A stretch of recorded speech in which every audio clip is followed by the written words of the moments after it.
Nós somos chamados para isso. Contudo, irmãos, depois de fazer essa exposição, ele fala: eu rogo-vos. Ele não está dando ordem, vocês percebem?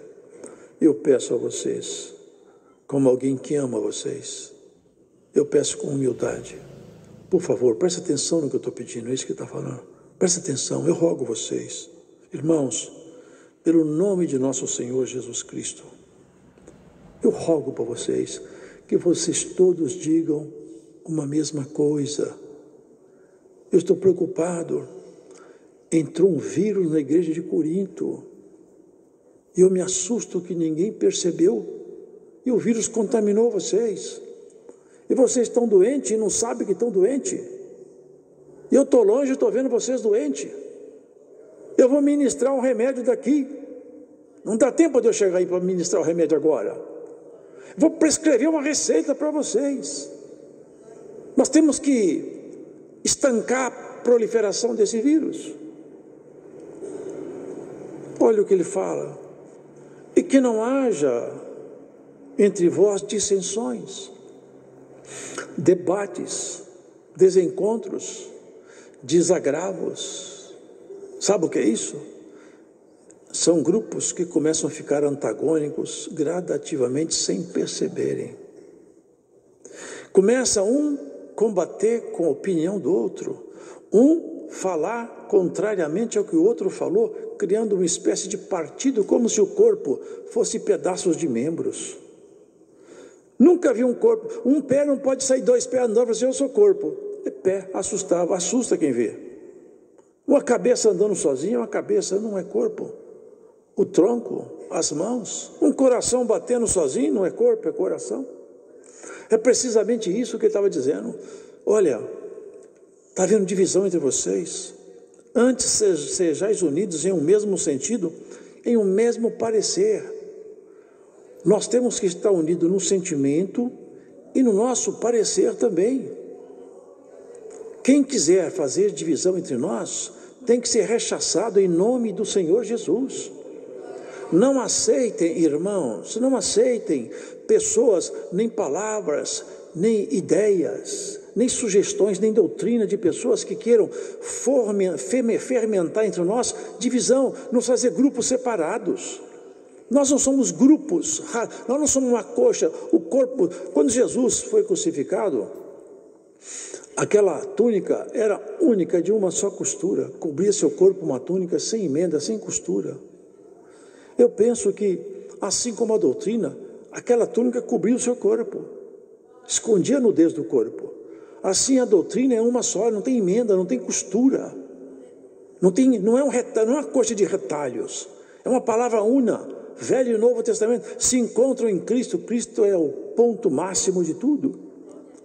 E se ele é o ponto máximo, olha o que acontecia aqui, irmãos. Porque a respeito de vós, irmãos, me foi comunicado pelos da família de Cloé que há contenda entre vós. Vocês começaram agora a discutir um com o outro, ter grupos. Mas por que aconteceu isso? Não foi pela política partidária, não foi por discussões de políticas locais. Não. Cada um de vocês começaram então a formar partidos. Uns gostam muito de Paulo e falaram: nós somos de Paulo. Outros gostaram muito de Apolo, falaram: eu sou de Apolos.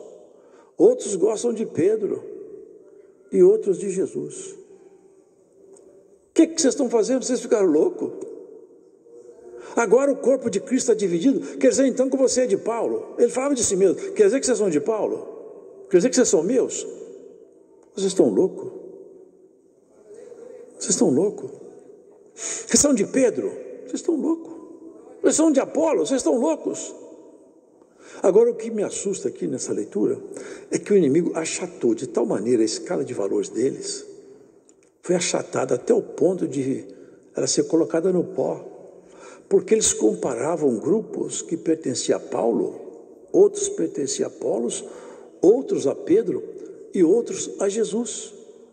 Como se Jesus fosse um líder na altura de Paulo, do tamanho de Pedro, da escala de Apolos. Comparou Jesus como se ele fosse um simples líder, um simples apóstolo. Vocês percebem como que o vírus cega as pessoas? Vocês percebem como é maligno o trabalho do inimigo, e ele é tão sutil que a pessoa não percebe que foi apanhado. Eu já falei uma vez, irmãos, existe um vírus. Ele, entre outros modus operandi dele, mas ele tem uma cadeia. Ele tem que fazer um ciclo de reprodução. E ele termina a reprodução dele no gato, por exemplo, no animal. Então esse vírus, ele às vezes é apanhado por um rato. O rato apanha o vírus corre para o cérebro do rato. Mas ele tem que fechar o ciclo dele num gato, num felino. Ali no rato ele não consegue. Ele tem que fazer com que ele tem que pular para o gato. Mas um vírus não tem como pular para o gato. Sabe o que ele faz?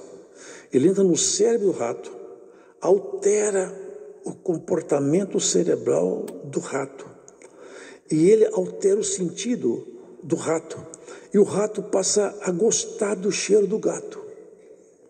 Então, quando ele vê o cheiro do gato, ele é atraído para perto do gato. Porque esse vírus, esse protozoário, sei lá, ele modificou o sentido do rato. Então, quando ele vê um gato, ele é atraído de tal maneira que vai para aproximando do gato. Quando ele aproxima do gato, o gato come ele. E ele fecha o ciclo. Quem matou o rato? Não foi propriamente o gato. Foi o vírus que levou ele para a boca do gato. Vocês perceberam? Que nosso adversário trabalha com esse tipo de estratégia aí, ó. Ele vem levando a gente para a boca do gato. E nós não vamos para a boca do gato, não. Nós vamos para a glória. Em nome de Jesus Cristo, põe atenção nessa pregação. Cuidado para o adversário não levar você para a boca do gato. É incrível que um vírus possa fazer isso. Mas é incrível que numa igreja de Cristo, homens e mulheres santificados se deixassem ir levar a ponto de formar partidos. E Paulo foi bem claro. Olha o que ele falou. Está Cristo dividido? Eu quero fazer uma pergunta para vocês. Paulo foi crucificado por vocês? Comparar Jesus com Paulo. A que ponto nós chegamos? Com isso, sabe o que acontece? A igreja é uma coxa de retalhos. Os dons vão diminuindo. A virtude vai abaixando. As obras vão deixando. E o que era glória é vergonha. E o que era igreja de Cristo vira igreja de homens. Mas em nome do Senhor Jesus, no nosso meio não haverá isso. Nosso meio, irmão, haverá isso. Somos todos seguidores de Jesus, o grande rei. Ele é líder, ele é mestre, ele é Senhor. E ele fala, eu plantei. Apolo regou. Mas o que adianta eu plantar? O que adianta Apolo regar se não crescer? Quem dá crescimento é Deus. Glórias, portanto, a ele. Não a mim, não a Apolo, não a Pedro. Isso, irmãos, é a estratégia do nosso adversário. Ele falou também, eu batizei até pouca gente, até dou graças a Deus que eu não batizei muita gente, mas ninguém falar que foi batizado em meu nome. Mas citou alguns que ele batizou, hein? Aí ele vai falando, irmãos, Cristo não me enviou para batizar, mas para evangelizar. Não em sabedoria de palavras, para que a cruz de Cristo não se faça vã. Com isso ele está afirmando que a sabedoria de palavras, ela torna vã a cruz de Cristo. Se eu quiser fazer algum tipo de exposição doutrinária, baseada na minha sabedoria, na exposição do meu conhecimento humano, eu anulo a cruz de Cristo. Porque a minha pregação tem que me levar a Cristo crucificado. Por que crucificado? Porque assim como ele crucificou a sua carne por mim, eu crucificaria a minha carne por ele. Por isso que está escrito, tome cada um de vós a tua cruz e siga-me.